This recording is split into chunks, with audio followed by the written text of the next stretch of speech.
All right, so lately I've been obsessed with figuring out what YouTube looks for in order to give you that 24-hour push. And I've been testing several videos, several different title structures and thumbnails. I actually did a full test with 9 boring thumbnails, and actually the results of that kind of shocked me as well. If you haven't watched that video yet, I'll link that up down below. You're probably going to want to watch that one next. Boring thumbnails actually worked pretty good, but in this experiment, I wanted to go completely the other way. I wanted to test a fancy one, actually one that was created with AI. And well, the results did shock me on this as well. Now, the results up front might look similar, but I'm going to show you how you can look beneath the surface to see actually the numbers that I think YouTube is paying attention to in the first 24 hours. Now, we know that with a thumbnail, the whole goal is to get people to want to click on it, but we do need the impression, so we do need a good title. Now listen, I'm not saying that the thumbnail had everything to do with that 24-hour push. I definitely think it helped, but the title is number one, because without a good title, we can't really get the impression started. And if we can't get the impression started, we can't get a click. It all kind of goes in that order. We get impressions from the title, we get a click that shows if people are actually clicking on it, and then from there, we're looking at the average view duration. But it starts with that title. If you struggle with titles, I actually obsess about this as well. I actually put together 10 of our top outlier titles that have gotten hundreds of thousands of views. If you want a copy of that swipe file, I actually templatized it so you can use them in almost any niche. Go ahead and put hooks in the comments and I'll send you a copy of that. Once again, just put hooks in the comments and I'll send you a copy of that swipe file. But I do believe that if you get a higher click-through rate, not just an overall click-through rate, but on certain traffic sources, and I'll show you how to find these inside your analytics.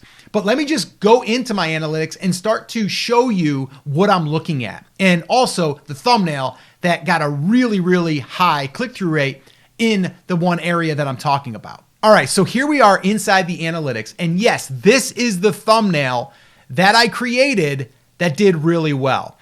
Before we get into the thumbnail, let's look at the numbers. Let's look at the metrics, all right? So first off, we're gonna look at the click-through rate, of course, right? This is what we're looking at. Now, if you don't know this already, you wanna go into your first 24 hours, select that, then you wanna go here, look at this, but then what you wanna do is you wanna go and hover and see what it was hour by hour.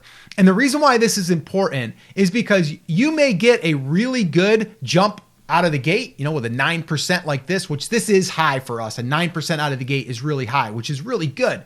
But then you're gonna see it's going to kind of drop, and sometimes it'll drop more than others. This is because YouTube is in its testing phase. That first 24 hours, and now more than ever, the first 24 hours, it's testing it to different pockets. But this pocket right here is generally gonna be your warmer audience. But when you get to a spot like this is a cold traffic source. So that's why it didn't respond as well, and that's okay. Then it goes here, it finds a warmer one, and it keeps testing until it finds one that it feels it can build off of, all right? So this did really good throughout this entire run. Now, let me show you another example of a boring thumbnail that did pretty well, but it didn't do as good as this. But on the surface, they look almost identical as far as click-through rates, but I'm gonna show you a metric that I think contributes to YouTube saying, let's push this a little bit harder. So let me show you this. So this is the video that I wanna compare this to, okay? Because this here is a boring thumbnail, okay? It says no views, and it just has red in it that draws attention to it, but it's just a screenshot of me in the video.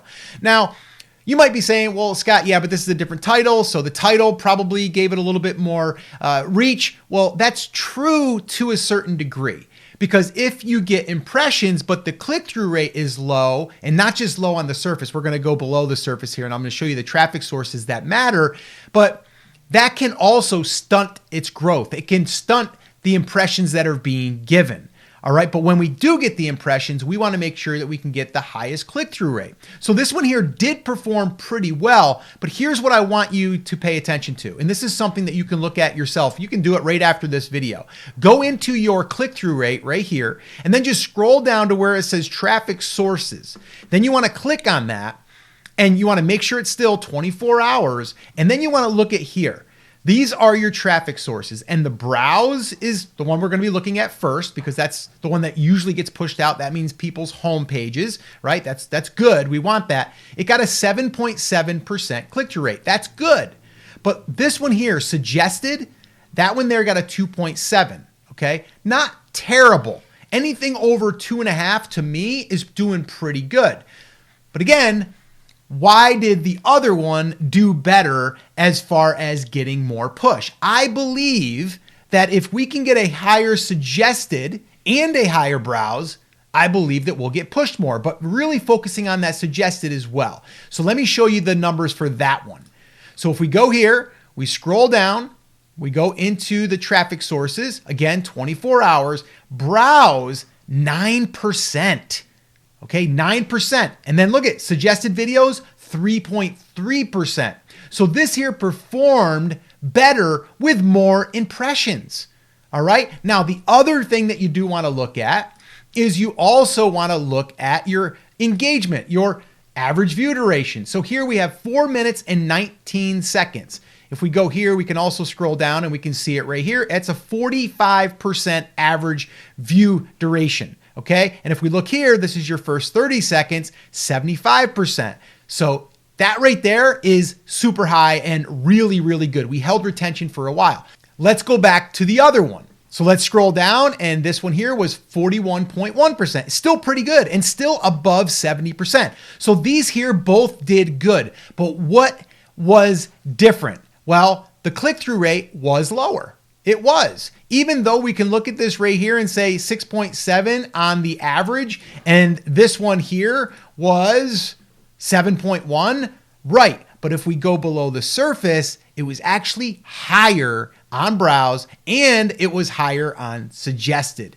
You have to remember, click-through rate is divided up by all of those traffic sources that are given. So if we look in here, once again, if we go down here, we can see there's other things too. Channel pages, that's an 8.9. YouTube search, that's 8.5. And playlist was 7.1. So this performed great all across the board. Going back here, we'll click in here one more time, and then you can see we had channel pages with 6.6, 3% on YouTube search. That was worse. So that didn't do as good. That brought our average click-through rate down. But because of that, we need to see what really matters, browse and suggested. Because if it does good in browse, if it does good in suggested, it means it's going to give it more impressions for suggested, or it's going to give it more impressions for browse. All right. So now let's talk about the thumbnail itself. So this thumbnail was actually created inside of 1 of 10. All right. If you want to check out 1 of 10, I'll leave our affiliate link down below. You'll buy us a cup of coffee, and we'd appreciate that, supporting the channel, but you don't have to. You just take this concept. So this was before and then after. And then you have 183 views and you have 1,800 views. Okay, so this here is a typical before and after. They always do better, but this here was completely AI done. I uploaded my picture, I gave it a few prompts, and here you go. Now, you can see I went ahead and I changed a few things.